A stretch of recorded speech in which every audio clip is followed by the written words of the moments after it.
Hey, Mama. Welcome back to the Mom Walk Collective podcast. I'm Jamie. And I'm Ari, and we are two moms just trying to navigate motherhood, but tonight we're three.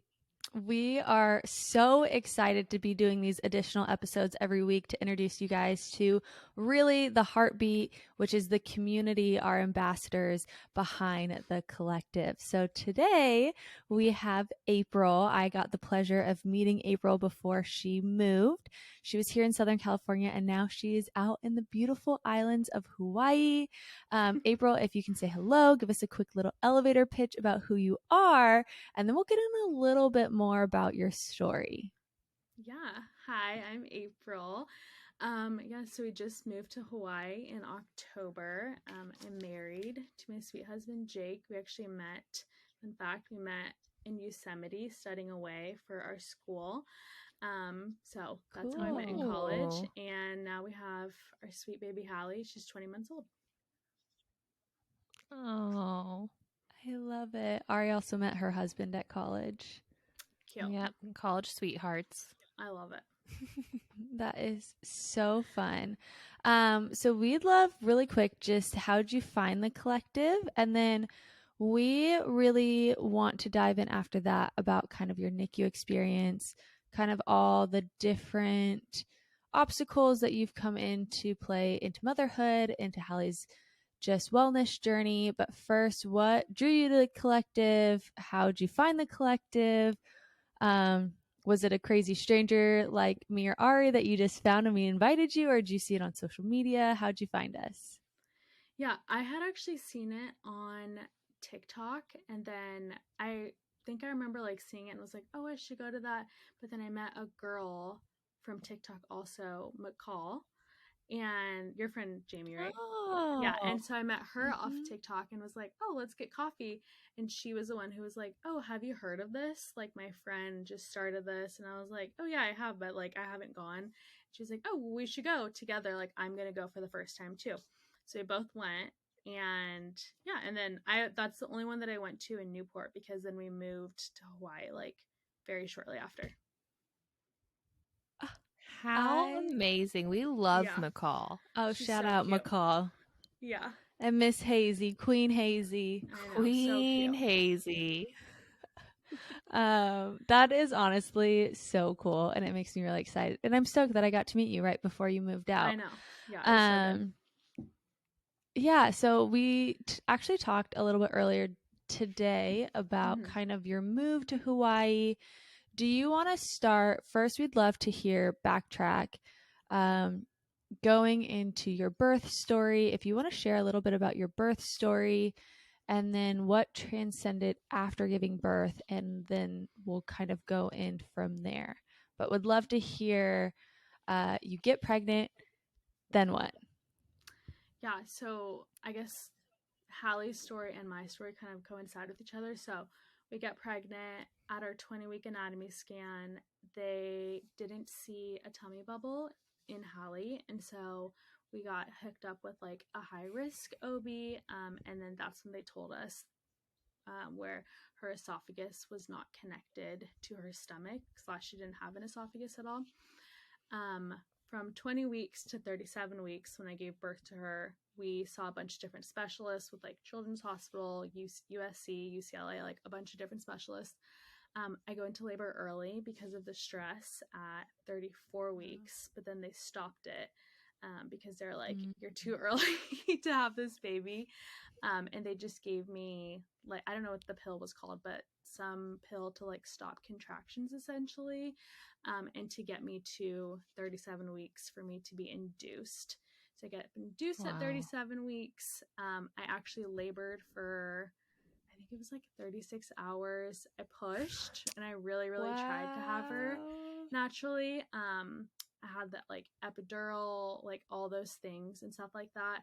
Her heart rate actually started to drop because she turned sunny side up when my water broke because my Mm. AFI was at 60, and normally for like a regular pregnant mom it's at like 20. So there was like a bunch of risk Wow. there, and so we ended up going into emergency C-section because she was already under so much stress. We were already under so much stress. We Oh. knew she was going to have to go to the NICU and have surgery the day after. So did C-section.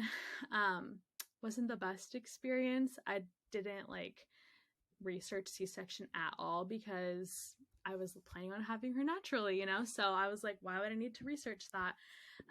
And yeah, so I had the C-section, and then she basically got taken to the NICU. Jake went with her, and I had to walk to the NICU a few hours later. That was like the only way I was gonna be able to see her. They're like, if you want to go see her in the NICU, Wow. you need to walk. And so I'm like 5 hours post-op C-section walking to the NICU to meet my baby. So it's kind of Wow. crazy.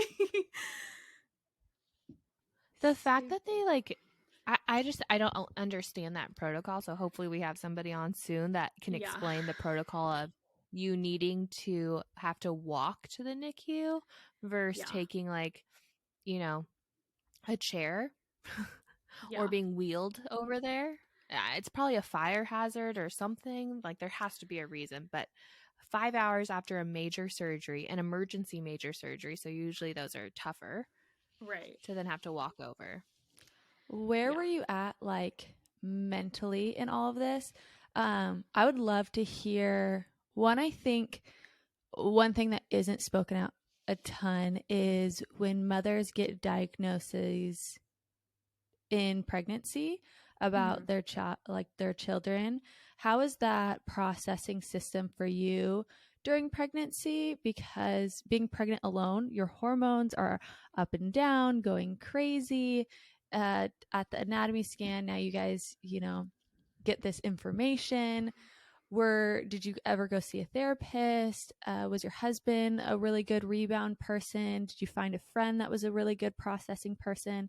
How did you manage finding out her diagnosis, and then as well as just walking through? Because it sounded like, of course, the stress, like I can't even imagine. Right. But what was that for you? And how could you, even just relate to some other moms that maybe be going through that right now? Yeah. So we were pregnant in 2020. So, like, the height of COVID, Jake couldn't come into any appointments at all. And so I did my 20-week scan Mm-hmm. alone. And so the like tech, they're not allowed to tell you anything. And so they just like did my scan, didn't tell me anything. And then they were like, okay, you're going to go into this room and wait for the doctor. I was like, okay, I've never been pregnant before. Like, maybe this is normal. I have no idea. I waited in there for like an hour and a half because the doctor ended up being in a labor situation with a different mom. But she essentially came in and was like, can you get Jake on FaceTime? I need to talk to you guys. And then I love my OB so much. She was like so great, but her delivery during this was not the best. And she just basically said, like, your daughter doesn't have an esophagus. And we're like, what? What do you mean she doesn't have an esophagus? Like, how does she eat? How is she going to eat? And she was like, yeah, it's like a really big deal. Like, nothing that she's taking in, like, fluid wise, is she's not like peeing it out. So we Wow. were basically, like, I was alone, like, in the doctor's office. Jake was 20 minutes away because he was at home.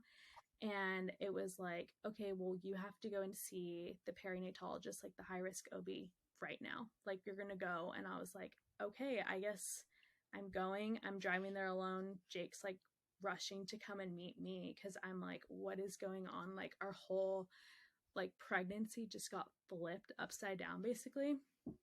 And so we went to the perinatologist. He basically said the same thing. He didn't see a tummy bubble. And then he was like, come back the next day. Maybe it's a fluke. Like, drink a bunch of fluid. Maybe she'll pee it out. Maybe we'll see it tomorrow. So we went back the next day. Same thing. He couldn't see anything. And so then he was like, okay, these are all the specialists that you guys have to see. Like, geneticists. Like, there's a bunch of like, I'm going to say, like, do you want me to like say medical terms? I mean, if you know the Okay. medical terms, Okay. yes. There's basically, when a lot of like the babies who have this, there's like a bunch of different things that can be wrong. Like, and I think it's called like the vactural. It's like a bunch of, I don't know, a bunch of different things. Can be like heart, something can be wrong with their booty, just stuff like that. And so we had to see specialists for every single one of those things to see if there's anything else wrong with her. And so that's what we did from 20 weeks to 37 weeks, essentially. Wow. Wow. Okay. I know we talked before, and this is one of those questions that I'm just giving you a heads up. If this is comes off insensitive, it's not my heart. It's more so, in this case, if there's somebody else out there listening to this under a similar situation, I just want to have you have the ability to share where you were at. Yeah, totally. When this diagnosis was shared with you, did the doctors then talk to you about different options? I think they did. Honestly, it's a blur. I think they did, and I think that's a part of the reason they had us do some genetic testing, because they're like, you have options, and we were like, it doesn't matter what the like outcome is, we're having this baby. And so yeah, I think they did give us that option though. Yeah, I had to go to a special doctor for my anatomy screening because I was high risk with twins. Right. And then I made a ton of twin mom friends from my doctor's office. And the delivery of some of those doctors is not always the best. They're not like your normal OB. They're seeing different levels of situations. And I think their sensitivity level sometimes is removed. Yeah, and like I said, like our OB was so great. Like I love her. I would probably go back to California for another baby if we needed to, but to see her. And I think it was probably just her day. Like she had just gotten out of labor also, and like was coming in to talk to me, and like I think it had already just been a long day for her, and so it just like came out, and we were like, what? So okay, so now you delivered Hallie, and you had to walk 5 hours after major surgery. Yeah. Did she go into surgery right away, or did she go into surgery the day after? The day after, or actually 2 days after. After. Yeah, because I had her on a Saturday, and Sunday was Mother's Day, and then Monday was her surgery day. Oh my gosh, what a first Mother's Day you had. I know. Wow. Wait, when's her birthday? May 8th. So it was on Mother's Day this year. May 8th. Okay. Okay. Oh, cool. So May 8th, Mother's Day this year, I was having like my last like little baby moon, and then this year when the twins turn 1 on May 14th, it'll be Mother's Day. Oh, how cool. Cute. That's exciting. Yeah, so similar timeline. Yeah, they're like that. a year apart. That's so fun. Okay, I want to hear your NICU experience. Yeah. You probably spent a lot more time in the NICU. If you guys are curious about my NICU, I don't know. We did talk about it. Maybe we haven't. We did a little bit when we talked about. Okay, yeah. If you guys listened to our previous episodes, we talked a little bit about my NICU experience. But I love talking to other NICU moms, just hearing what it was like for you. Did you explain how your NICU was set up? Because some of them are corporate, where babies are all next to each other. Some of them, they have their own rooms. What was your NICU experience like? Yeah, so our NICU, there were like 5 separate rooms for like different levels of babies. I don't remember what room ours was in, but yeah, we had, I think there were like 12 to 15 babies in our room. So she just had her own bed, and then like the curtain that would go like around her bed. Yeah. And what was it like? And I think why I like asking all these deep questions, because I had no idea what the NICU was like. Yeah. And a lot of people don't, because they don't have a need to go in there. But kind of give like a wrap through of how your visits with Hallie would be, because I assume you probably still had to go down to your bed because you were still a patient yourself. But you'd go up and do visits to go see Hallie. So walk people through like the hand washing and, kind of what time and visitation would look like, what it looked like with Hallie. Just give everyone kind of the down low of what it looked like. Yeah. So We were there for 27 days. So we had her, and then it was just down the hall, thankfully. So like it was only one parent at a time though. So Jake and I basically had to like switch out at the hand washing station, and we would try to like see each other with Hallie, but like we weren't fully together with Hallie until we brought her home. So we just would like switch out. We'd stay with her for a little bit, like a few hours, and then switch back out. And we got discharged, I think, at 5 days. So we had to go home. And then from like 5 to 27 days, we lived about 20 minutes away from the hospital. Our schedule just looked like getting up, getting ready, getting to the NICU probably like around 8 or 9 a.m., staying till like 8 or 9 p.m., and then going home, sleeping, and doing it all again. So that's kind of what our experience looked like. Wow, for 27 days. Mm-hmm. So did you guys then, since only one of you were allowed in the NICU at one time, did they have like a Ronald McDonald room that the other would be in, or would the other be in the car or running errands? What were you doing? You know, kind of as you're switching off, would you do 2 hours on, 2 hours off? What did that all look like? Yeah, so we originally were going to stay at the Ronald McDonald House across the street, and then we decided when we got discharged, we just want to be home. We were in the hospital, we didn't want to be somewhere foreign, and so we decided to go home. Like I said, it was only about like a 15-20 minute drive. So we would go together, and they had like a holding room for parents. One of us would go in, and then basically when I needed to pump, then is when we would switch out. I would go to the pumping room, and then I would hang out for a few hours, just like be on my laptop, and I don't remember what I watched, just watch something or listen to something. And then I would talk to my friend who was also a NICU mom, and she was like really encouraging during that time, like, this is how I did it, or like, do you need anything? And sometimes Jake would go out to like get food and come back. It's incredible that you had somebody that you could connect with in those moments. Yeah, she's so sweet. So what would you say was the best encouraging line that she gave you that you can give another NICU mom right now? Oh my gosh. I don't know. I don't really have a line. She just really prayed for me a lot and was just like, I'm here. Like, if you need to talk about anything, like, I feel like talking NICU mom to NICU mom, it's just like, you don't even have to ask questions. You just kind of know, like, I know what you're going through, and like, you don't have to tell me anything, and you can just cry on the phone if need be, and like, I'm here for you. So yeah.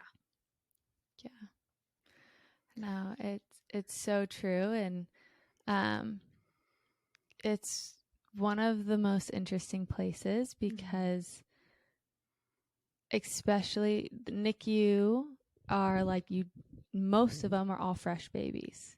Right. You know, it's otherwise they're going to go to the PICU, which is the pediatric intensive care unit. Yes. So in there, you're walking, and why I even ask how your guys' room was set up and all this type of stuff, because as much as I would want to like respect all the other families, I would have to pass by certain babies to get to Lincoln when I was in the NICU, and just looking and seeing that whole dynamic. And I actually met a family. Well, I only met the husband during my NICU stay, and they were on month 3, 4, or 5. Like they were months within, had been in the NICU. Wow. And they had to go back to work. And so the wife worked at night, like she did a night shift. I don't know what she did, but then the husband worked during the day and then would switch her. And they would switch back and forth like that. And we met at the hand washing station. And I was just talking to him, and he was in really good spirits at that time. And the only other family that I ever really saw, which is pretty crazy, there wasn't a lot of parent interaction at the NICU that I was in. But the only other family that I saw was another like father that came every night and would read their child a bedtime story. And he came every night, gave them whatever feeding that they were doing and read them a bedtime story, and then he would leave. So at this time, where obviously you guys had, knowing being pregnant, you guys had planned. What then were you guys working? What then transitioned the move to Hawaii? I know you mentioned something about finding certain doctors, different surgeries. What then, give us now, post all of coming out of the NICU, or even just that whole dynamic right then? Yeah, so she went into surgery to connect the esophagus and stomach at 2 days old.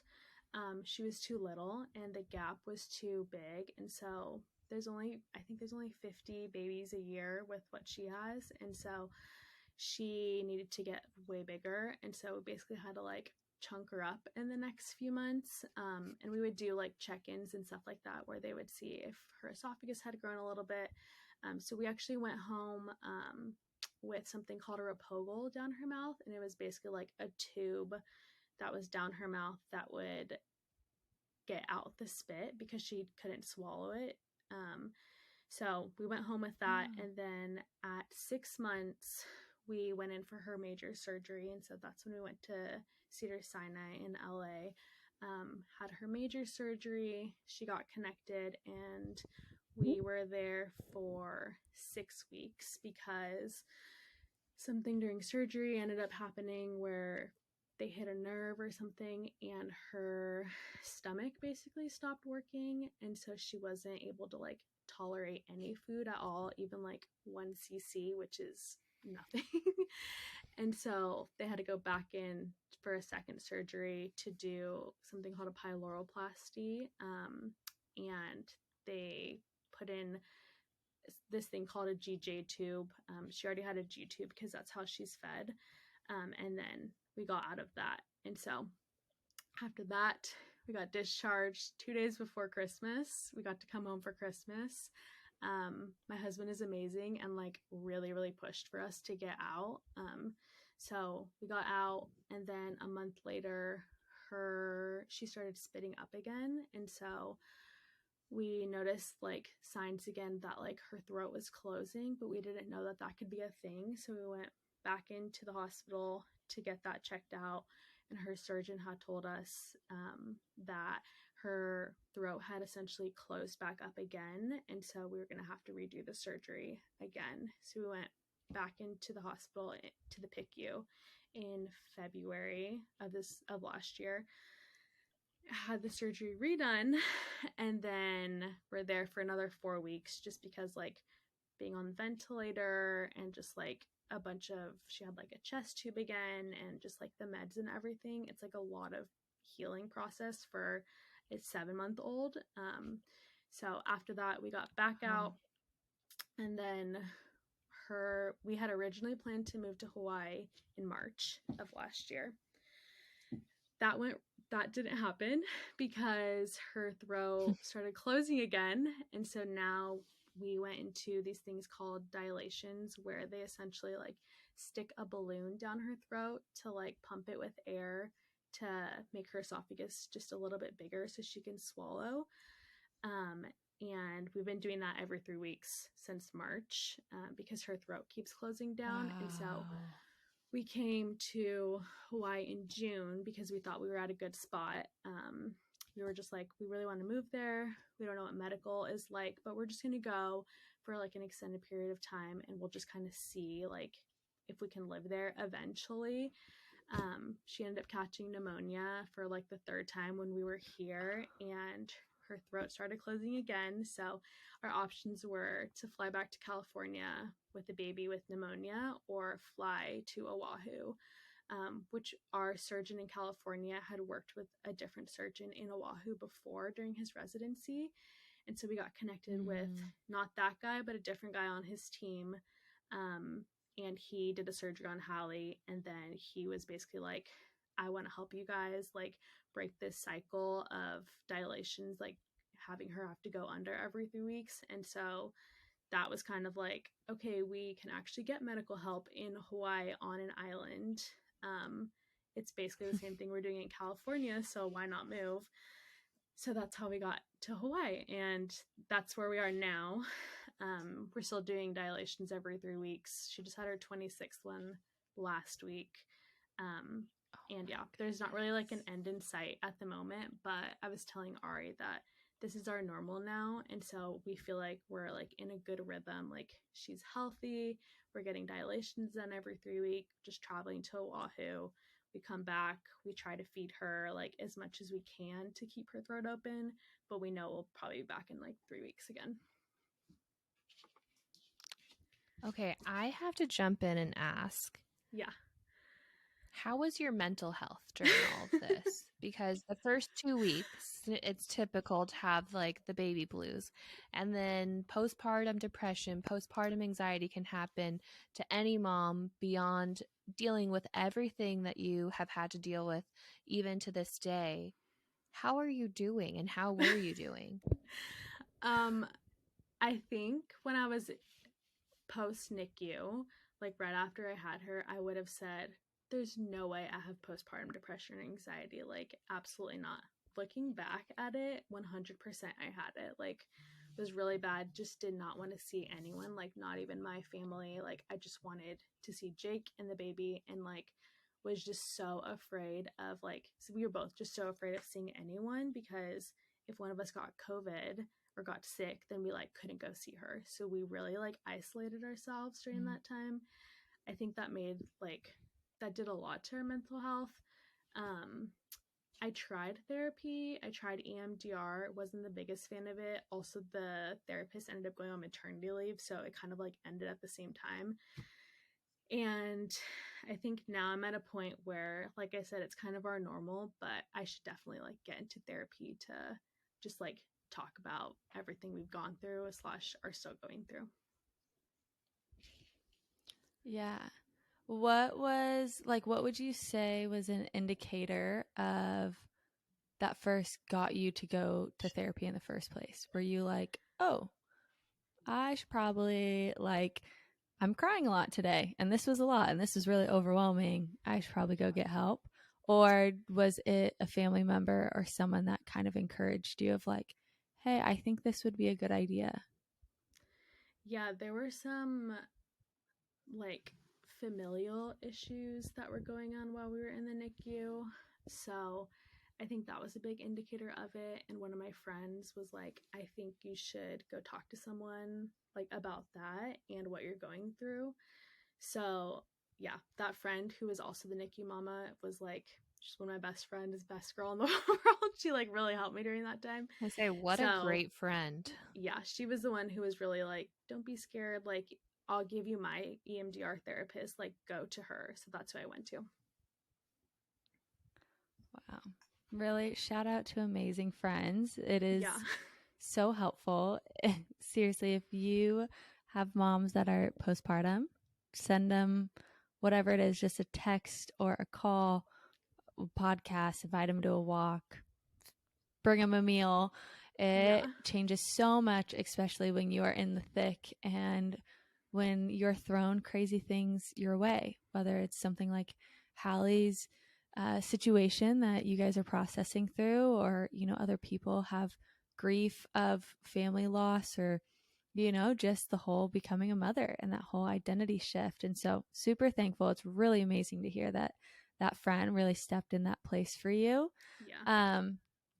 What then now want to kind of bring it to the flip side, walking through all these trials, what has been one of the biggest joys as a mother, and even being able to look at the situation the best that you can, of being like, wow, like this was truly a special moment that we got to have?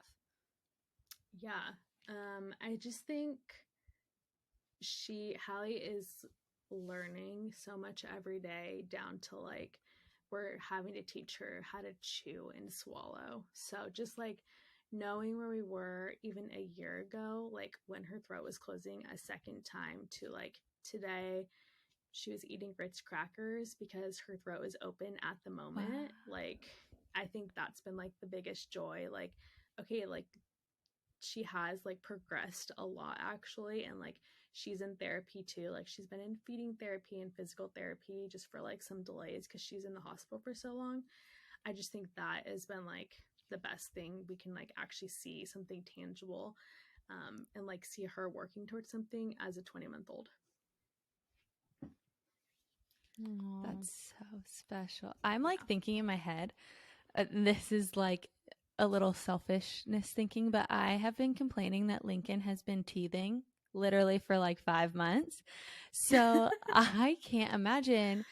Hallie still goes through all those same developmental stages too, correct? Mm-hmm. So when she was teething, where were you at during that? Because I'm like, she's still growing and developing, even if these other parts of her body anatomy is growing at a different pace. Like, was she still getting her teeth on time? Was she having the sleep regressions? Yeah. Did you experience any of that? Yeah. When we moved to Hawaii, she had 3 molars come in. And so, like, she's still growing just like any other baby. And I was telling Ari that I think she might be going through a 20-month sleep regression, if that is a thing. Like she's still waking up in the middle of the night. Like she, at the end of the day, like she's still a baby, and like I'm so happy that she is like able to like grow teeth and and stuff like that. So right now we're working on walking, where she's a little bit delayed on that, but like she's so close. Like you can just tell she wants to so bad. She's just like a little bit scared to right now.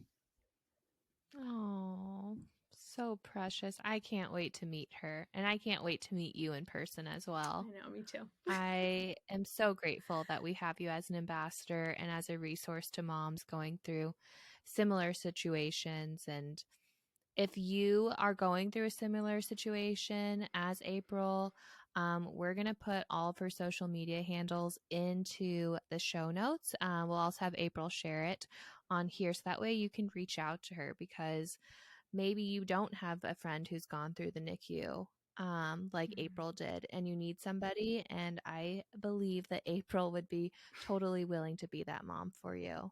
Totally. I just volunteered you. Yeah, but we talked about it reach prior. out. So. Yeah, please reach out. Yeah. Do you want to share your social handles just so people know?